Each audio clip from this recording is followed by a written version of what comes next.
Seorang anggota jemaah haji kloter 12 asal Kota Malang wafat di pesawat saat pulang ke Indonesia. Setibanya di bandara, jenazah segera dibawa ke rumah sakit untuk penanganan lebih lanjut. Beginilah suasana proses evakuasi seorang jemaah haji kloter 12 yang meninggal dunia di pesawat saat pemulangan kembali ke tanah air. Heri Widianto, anggota jemaah haji asal Kota Malang ini wafat karena sakit 30 menit sebelum pesawat mendarat di Bandara Juanda, Kamis lalu. Jenazah berusia 69 tahun ini langsung dibawa ambulans ke Rumah Sakit Haji Surabaya sebelum dipulangkan ke daerah asal untuk dimakamkan.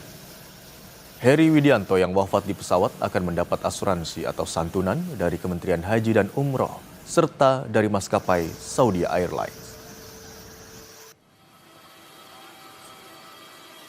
Dari tim dokter 30 menit sebelum pesawat landing, beliau sudah